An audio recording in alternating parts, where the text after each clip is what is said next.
Welcome to 99 TV. నేను మూల శ్రీనివాస్. తమిళనాడు రాజకీయ యవనికపై ఇప్పుడు ఒకటే పేరు మారుమోగుతోంది.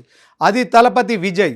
వెండి తెరపై తన మ్యాజిక్తో కోట్లాది మంది అభిమానులను సంపాదించుకున్నారు తలపతి విజయ్. ఇప్పుడు రాజకీయ క్షేత్రంలో తన అదృష్టాన్ని పరీక్షించుకోవడానికి సిద్ధమయ్యారు. ఆయన స్థాపించిన టీవీకే విడుదల చేసిన ఎన్నికల మేనిఫెస్టో ఇప్పుడు దేశవ్యాప్తంగా కూడా చర్చనీయాంశమైంది. అయితే ఈ చర్చకు కారణం కేవలం ఆయన ఇచ్చిన హామీలు మాత్రమే కాదు, ఆ హామీల వెనుక ఉన్న తెలుగు రాజకీయాల నీడ. అరవ రాజకీయాలు ఎవరికీ అర్థం కావు, ఎప్పుడు ఎలా టర్న్ అవుతాయో ఎవరికీ తెలియదు. మొన్నటి వరకు ఉన్న పొలిటికల్ ఈక్వేషన్స్ ఎన్నికల టైంకి కంప్లీట్గా చేంజెస్ అవుతుంటాయి. ఎన్నికల ఫలితాలు వచ్చే వరకు రిజల్ట్స్ ఎవరు చెప్పలేని విధంగా ఉంటాయి. ప్రజలు ఎప్పుడు విలక్షణమైన తీర్పునిస్తుంటారు. తమిళనాడు రాజకీయాలు ఎప్పుడు ఉద్వేగభరితమైన సినిమాను తలపిస్తాయి. ఎంజీఆర్, కరుణానిధి, జయలలిత వంటి దిగ్గజాల తర్వాత ఆ స్థాయి ప్రజాకర్షణ ఉన్న నాయకుడి కోసం వేచి చూస్తున్న తమిళ తంబీలకు విజయ్ ఒక ఆశాకిరణంలా కనిపించారు. కానీ ఆయన విడుదల చేసిన మేనిఫెస్టో చూస్తుంటే ఇది ఒరిజినల్ కథనా లేక రీమేక్ సినిమానా అనే సందేహం రాజకీయ విశ్లేషకుల్లో మొదలైంది. తెలంగాణలో 10 ఏళ్ల బీఆర్ఎస్ పాలనకు చరమగీతం పాడుతూ కాంగ్రెస్ను అధికార పీఠంపై కూర్చోబెట్టిన అస్త్రాలు ఏమిటి? నిస్సందేహంగా అవి 6 గ్యారెంటీలు. ఇప్పుడు విజయ్ విడుదల చేసిన మేనిఫెస్టోను నిశితంగా పరిశీలిస్తే అందులో తెలంగాణ కాంగ్రెస్ వాసనలు స్పష్టంగా కనిపిస్తున్నాయి.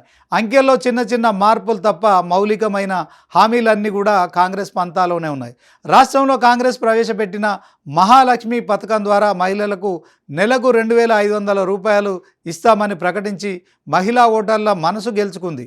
కర్ణాటకలో ఇప్పటికే గృహలక్ష్మి పేరుతో 2,000 ఇస్తుంది. ఇప్పుడు విజయ్ కూడా సరిగ్గా అదే బాటలో నడిచారు. 60 ఏళ్లలోపు ఉన్న మహిళలకు నెలకు 2,500 రూపాయలు నేరుగా వారి బ్యాంకు ఖాతాల్లో వేస్తామని హామీ ఇచ్చారు. ఇది మహిళా ఓటర్లను ఆకట్టుకోవడానికి కాంగ్రెస్ సక్సెస్ఫుల్గా వాడిన ఫార్ములానే అని స్పష్టంగా అర్థమవుతుంది. రాష్ట్రంలో కాంగ్రెస్ పార్టీ మహాలక్ష్మి పథకం కింద 500 రూపాయలకే సిలిండర్ ఇస్తుండగా విజయ్ ఒక అడుగు ముందుకేశారు. ఏడాదికి 6 గ్యాస్ సిలిండర్లు పూర్తిగా ఉచితంగా ఇస్తామని ప్రకటించి ఓటర్లను ఆశ్చర్యపరిచారు. ఇక పెళ్లి కానుక విషయానికి వస్తే తెలంగాణలో కాంగ్రెస్ తులం బంగారం ఇస్తామని హామీ ఇవ్వగా విజయ్ మాత్రం 8 గ్రాముల బంగారం ఇస్తామని ప్రకటించారు. ఈ 2 హామీలు ఇంచుమించుగా ఒకేలా ఉండడంతో చర్చకు దారితీసింది. చదువుకునే విద్యార్థుల కోసం కూడా విజయ్ భారీ హామీలే ఇచ్చారు. +2 వరకు చదువుకునే వారికి ఏడాదికి 15,000 రూపాయల ఆర్థిక సహాయం, ఉన్నత చదువుల కోసం ఏకంగా 20 లక్షల రూపాయల వరకు విద్యా రుణం ఇస్తామని చెప్పారు. నిరుద్యోగులకు నెలకు 4,000 రూపాయల భృతి ఇవ్వడం కూడా కాంగ్రెస్ గతంలో ఇతర రాష్ట్రాల్లో అమలు చేసిన యువ వికాసం వంటి పథకాలను పోలి ఉంది. ఒకవేళ ఇంటర్ పూర్తి చేసి ఖాళీగా ఉంటే వారికి నెలకు 2,500 రూపాయల చొప్పున సాయం చేస్తామన్నారు. రైతులను ఆకట్టుకోవడంలో కూడా విజయ్ వెనుకబడలేదు. 5 ఎకరాల లోపు భూమి ఉన్న రైతుల పంట రుణాలను పూర్తిగా మాఫీ చేస్తామని విజయ్ ప్రకటించారు. తెలంగాణలో రేవంత్ రెడ్డి ప్రభుత్వం చేసిన రైతు రుణమాఫీ ఎంతటి సంచలనం సృష్టించింది. అదేవిధంగా తమిళనాడు మాజీ సీఎం కామరాజన్ పేరు మీద 100 ప్రత్యేక పాఠశాలలను ఏర్పాటు చేస్తామన్న హామీ ఇచ్చారు.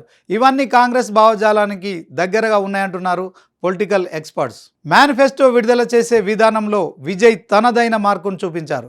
సాధారణంగా పార్టీ అధినేతలు తమ ముఖ్య నేతల మధ్య మేనిఫెస్టో విడుదల చేస్తారు. కానీ విజయ్ మాత్రం ఒక ఆదర్శ రైతు, ఒక ఆటో డ్రైవరు, ఎంపిక చేసిన పార్టీ కార్యకర్తల చేతుల మీదుగా మేనిఫెస్టో విడుదల చేయించి తాను సామాన్యుల పక్షపాతిని అని చాటుకున్నారు. రాజకీయ విమర్శకులు ఇప్పుడు ఒకటే ప్రశ్నిస్తున్నారు, విజయ్ వద్ద సొంత ఆర్థిక ప్రణాళికలు లేదా రాష్ట్ర అవసరాలకు తగ్గట్టుగా సరికొత్త ఆలోచనలు లేవా?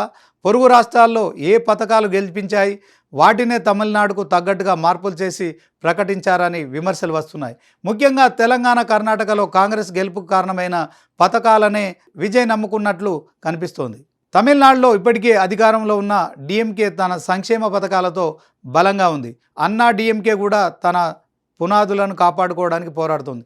ఇటువంటి తరుణంలో విజయ్ ఇచ్చిన ఈ సంక్షేమ మేనిఫెస్టో ఓటర్లను ఎంతవరకు ప్రభావితం చేస్తుందనేది ఉత్కంఠ రేపుతోంది. సినిమాలో లాగా ఒక డైలాగ్తోనో ఒక ఫైట్తోనో రాజకీయం మారిపోదు. క్షేత్రస్థాయిలో కేడర్ బలం, ఓటర్లకు ఈ పథకాలపై ఉన్న నమ్మకం మాత్రమే గెలుపును నిర్ణయిస్తాయి. విజయ్ మేనిఫెస్టో కాపీ కావచ్చు లేదా స్ఫూర్తి కావచ్చు, కానీ అందులో ఉన్న అంశాలు మాత్రం తమిళనాడు రాజకీయాల్లో పెను సంచలనానికి కారణమయ్యాయి. ఈ నెల 23న జరగబోయే పోలింగ్లో తమిళ తంబీలు దళపతికి పట్టం కడతారో లేదో వేచి చూడాలి. ప్రజలు కూడా ఇప్పుడు పథకాల కన్నా వాటి అమలు తీరును కూడా గమనిస్తున్నారు. మరి విజయ్ ఈ హామీల అమలుకు కావాల్సిన లక్షల కోట్ల నిధులను ఎక్కడి నుంచి తెస్తారో దానికి సంబంధించిన స్పష్టమైన ఆర్థిక ప్రణాళికను కూడా ఆయన ప్రజల ముందు ఉంచాల్సి ఉంటుంది. ఏదేమైనా దళపతి పొలిటికల్ ఎంట్రీ మాత్రం అదిరిపోయే రేంజ్లో మాత్రం ఉంది. విజయ్ తన మేనిఫెస్టోతో గెలుపు గుర్రం ఎక్కుతారా లేదా అన్నది ఇప్పుడు కేవలం తమిళనాడు మాత్రమే కాదు, దేశం మొత్తం ఆసక్తిగా గమనిస్తోంది. తమిళనాడు రాజకీయాల్లో మార్పు మొదలైందా? దళపతి విజయ్ హామీలు ఓటర్ల ఇళ్లలోకి చేరతాయా? ఈ ప్రశ్నలకు సమాధానం త్వరలోనే తేలనుంది.